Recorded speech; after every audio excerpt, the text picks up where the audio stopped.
Hi everybody. I actually decided I would do another video. I had quite a few people reach out to me privately after and say, what the heck, why would you stop now when you started? So here we go. Here we go again. I wanted to I'll introduce myself and give a bit of a background first. My name is Amanda Campbell. I am a mother first and foremost, and a graduate of a little bit of sociology. I'm an esthetician. I spent a lot of years dealing with just my clients one-on-one and learning a lot about people that way. And yeah, I'm an artist, a self-taught artist. I've taught classes and that sort of thing. So I can bring a pretty good range of experience through the life that I've had. I want to talk about the institutional betrayal that we discussed on the previous video, because I think that's something that as a society we are actually all dealing with right now on some level. Every single one of us on an individual level is dealing with that. So institutional betrayal is something that occurs when the belief in the system, like the social structures we rely on, don't keep us safe and we cannot count on them anymore. And I'd say within the last 3 years we have really seen an increase in the letdown and the economic breakdown of these social structures that our tax dollars go to, and it's stuff that we rely on for our health as a community, as a province, as a country as a whole. So this can be anything from any sort of government institution to the banking systems to social services to the schools, and most importantly our healthcare systems. So many of us are feeling betrayed by those systems right now. We do not feel our voices are being heard or protected by the institutions that we pay for. We're witnessing a breakdown of this on a massive, massive scale. I don't think there's one person out there that hasn't been affected by it, actually.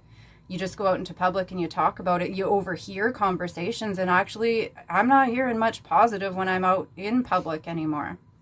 Our systems are overloaded, and quite frankly, they're not funded to handle the load they have anymore.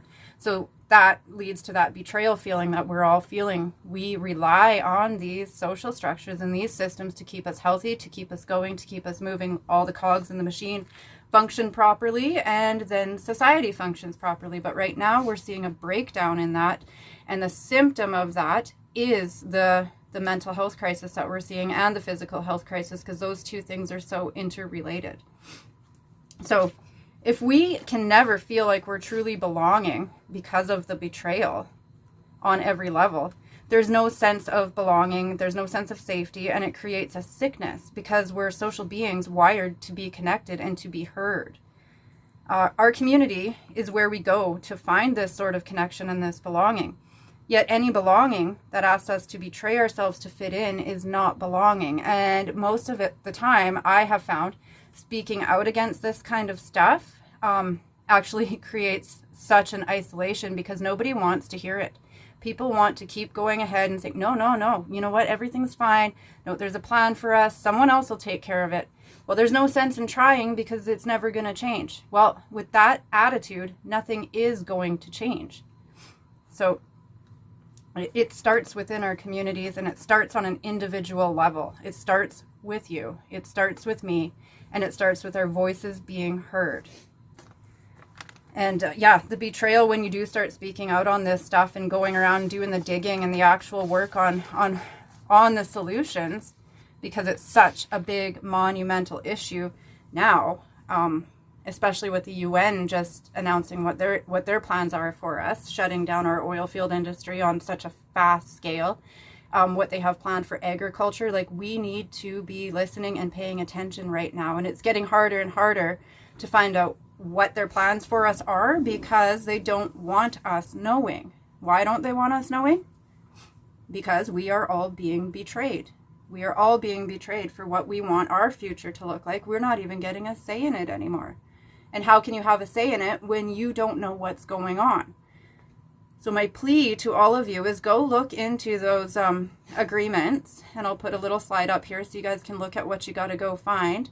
Look into those agreements, read the documents. It sucks to have to read them, but when you do, pay attention to the wording. It is often vague, very vague, so it leaves people questioning what it even means. Write the stuff down, because this UN agenda stuff is actually, starts at the top because we're all in a great big human pyramid scheme, and they funnel all these like little puppets and the strings. They'll funnel all of their policies down to the bottom and expect the municipalities and the counties to enforce that stuff. So in my little bit of research that I've been doing, it's the land use bylaws within your counties that you need to be paying special attention to. Now, what I found is, in Alberta anyway, the county's land use bylaws, no matter where you are, from north to central to south, they are all actually saying the same things, which is a very, very strange economic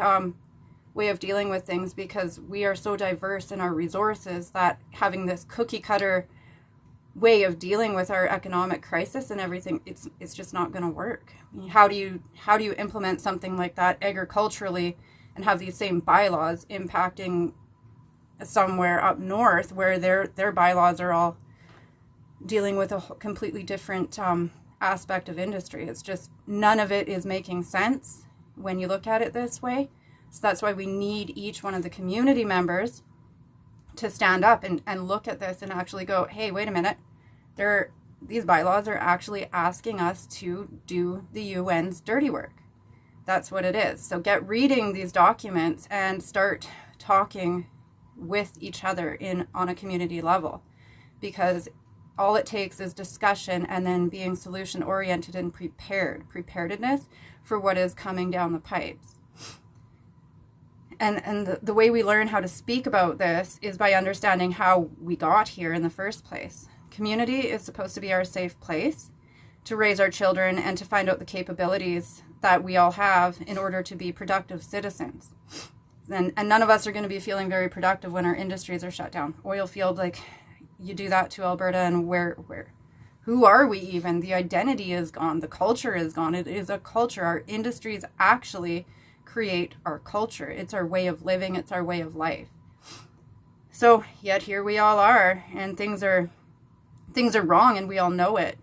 Those bylaws are beyond scary when you actually read them and you start dissecting it. Policies that are put in place, these will affect every aspect of your life. And nobody's even hearing the individual cries of the small business owner who will lose everything that they worked for. These cookie cutter proposals that are not taking the culture or individual ways into account, in essence, it will rob everyone of their identity sooner or later.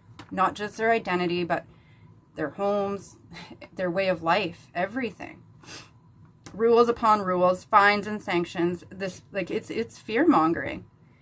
And I don't think that's the future any of us want to see or to build for our children. And I once read, it wasn't that long ago, but I once read something that I found really, really important, and it sticks with me. It talks about the subordinate. The subordinate actually creates the boss. Now, you stop and you think about that, guess what? We are all subordinates. As a citizen, we are all subordinates to the rules that come down from the top. What are we teaching that so-called boss? If all of us subordinates just sit back and take what the UN has planned for a community they don't even know. I mean, these are guys sitting behind their desks that have no concept of what this is going to do to the individual. And if they do have that concept, guess what? That is not community. That is not community. That is tyrants telling us what we should do when we're the ones who build society and we build the future. We're just taking orders from the top and we're continuing to fractal it out. Like, it is not the way, I don't think it's the way any of us want to see things going, or we wouldn't have this mental health crisis. This sense of powerlessness is what's driving it all. So as subordinates, I think we need to remember who we are, who we want to be, and what we want our future to look like.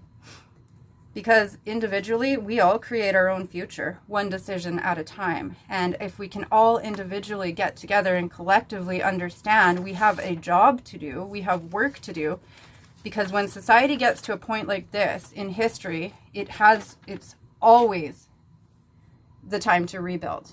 And we do need to rebuild. We do need to come back to the table with different ideas and stuff, but it isn't going to be from world leaders that don't even know our communities. They don't know our strengths. They don't know what our kids need. They don't know what the industry is. They cannot just do what they want if we don't let them.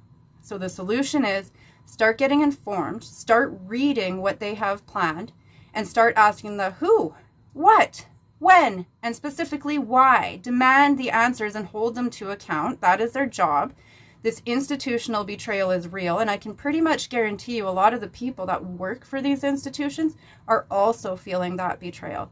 They are not happy with the stuff that they have to do. I think it's time now that we step up to the plate and decide who we want to be, no matter where you find yourself in the hierarchy and the structure of the social order, because it is time to decide, do you want to be subordinate? Do you want to be a hero? Who do you want to be? We are living through historical times where they are trying to take everything we've built and work towards and flip it around and turn it into a control thing. Do we want to be put under control and stay subordinate forever? I say no. We create what they want. That's what we've been doing thus far, and it's not getting us to places that we want to be. No, it's getting us to, you will own nothing and you will be happy. I don't see a lot of happiness. So I think it's time to change that, and it starts with being informed. Start getting involved in your local politics, because that's where it's going to change. This is going to have to be community by community, and we have to hear each other's needs, because each community is going to be individual to the needs, and especially during this economic breakdown, it is going to be where the communities have to knit together, find their strengths, find their industry, and then it's going to have to be an internetwork of unity and strength moving forward, especially for Alberta, as I think the UN's targeting us so harshly.